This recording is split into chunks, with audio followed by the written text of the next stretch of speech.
Welcome back to my channel Word Steps. October is the Selective Mutism Awareness Month, and I'm really excited to show you this video, which has been created together with some amazing speech and language therapists, and together we have also created the National Selective Mutism SEN, which is the Clinical Excellent Network, really across the whole of the United Kingdom. And we have events to support professionals and really to make everyone understand how to communicate and what to do with children with selective mutism. Do you know that I have been working to support families, children and teenagers with selective mutism for a long time? And my key message is that selective mutism is more than the fear of talking. Is the fear of communicating, and the fact that they can't speak is really the icing on the cake. My number one tip would be to reduce the amount of questions that we ask, but also is the type of questions. I notice people asking all sorts of questions, and the more the child is not speaking, the more questions are asked. But really, we want to develop the relationship with the child before we bombard him or her with questions. So really think about, how do you communicate with a child that is not speaking? And I would say the first thing would be to play, but also say, oh, I wonder what we will need to do this. And can you see I'm looking not directly at the child? Hi, my name is Anita McKiernan and I work with children, young people and adults with selective mutism. And a key message I would say for all those around the individual with selective mutism is to openly acknowledge the difficulty speaking and reassure the person that there is absolutely no pressure or expectation on them to speak, that all means of communication are fine and that whatever they can manage is okay.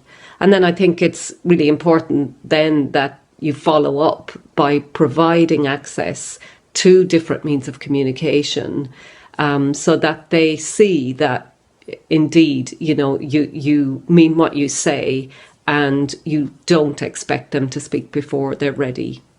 And then in terms of moving forward, I think it's absolutely vital to work with the key people, family, school, and any other professionals involved. Work with them to enable them to create the right environment and interaction styles which support the individual to increase their participation and communication, and at the same time decrease their avoidance strategies. This is going to absolutely begin with educating all those around the person, and then really coaching them on how to use some of the most important interaction styles, such as commentary style talk and graded questioning, and just giving people feedback and supporting them, I think, in practicing those skills, because those around the child or young person are going to need to use these styles of interaction in various different situations. Hello, my name's Angela May. I'm a speech and language therapist and I support children and young people with selective mutism. In order to do this, I work as part of a wider team around that child or young person, involving the child's family, their teacher, teaching assistant, other staff at school, and other professionals. And the reason why we do that and why that's so important is that we need to create the right environment for that child, so that that child then feels very comfortable in their everyday situation in terms of at school or nursery, wherever that situation may be. If they feel comfortable, they're far more likely to then make progress with their talking. And without this environment, they're very unlikely to make progress with their talking. My top tip for working with a child or a young person with selective mutism is to have patience. It can take time and we need to have patience and understanding for this child. The ultimate goal is obviously you want to support that child or young person so that they feel comfortable to talk in that environment, but that's the ultimate goal, and to get there takes many, many small steps. So yes, we need to have patience. Hello, My name's Libby Hill, and I'm a speech and language therapist who supports children and teenagers with selective mutism. My number one tip is that we need to see it as a sign of overwhelm. So we need to do everything possible to make the environment as good as it possibly could be to reduce the anxiety as much as possible. My name is Helena Duncalf and I'm a speech and language therapist. I work with children, adolescents and young people with selective mutism. My top tip is focus on what is being communicated, the message, not the method of communication. So we can communicate in lots of ways other than speaking. It could be through facial expression, through pointing, through gesture. Some people find they're able to write when they're not able to speak. The important thing is to find what works for that person and letting them know that they can communicate with you without speaking. My word for selective mutism is superpower.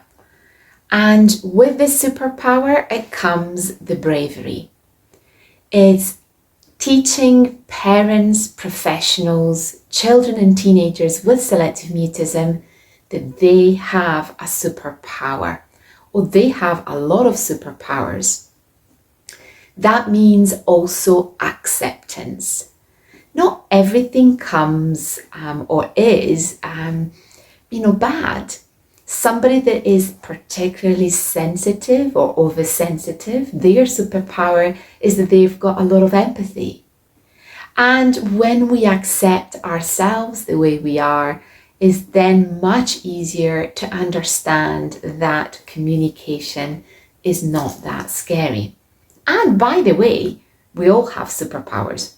Do you have superpowers? Which superpowers do you have? Comment below. I have to say, my superpower, I would say, is playing. And that is definitely something that has a huge and positive impact with the children that come and see me. My word for supporting people with selective mutism would be trust. Trusting, first of all, that the individual themselves can speak and really wants to speak, and when given the right opportunities, can begin to move forward and take small steps towards speaking. But also trust in those around the individual, the adults, the teachers, the family, trusting them that they also already have some effective strategies that they're using, and becoming very solution focused in that and really exploring what's working already, who is doing what that seems to be helping, that can be something that could be done more of. So really spending that time collaborating with everyone to find out what works and doing more of what works. My word that I would like everyone to think about when supporting a child or a young person with selective mutism is understanding. We need to really understand that the root of this issue is anxiety. This child is not choosing not to speak. They're not being stubborn, they're not being willful, there's no control involved. They're frightened. This is anxiety. So understanding is key for this. What I would like to say is small steps are a really big deal. We need to get the understanding in place. We need to take small steps towards the ultimate goal of talking. But that is the ultimate goal, and that comes after a lot of other smaller steps. My word for Selective Mutism Awareness Month is hope. Remember that, like other phobias, selective mutism can be overcome.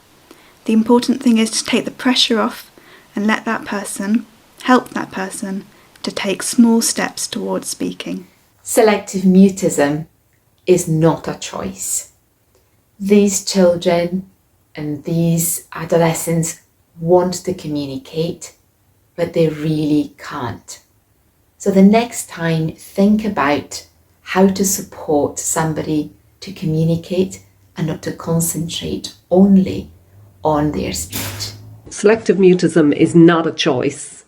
The failure to speak or the silence is not a refusal to talk, but it's the person's best strategy for dealing with their anxiety around speaking in certain situations.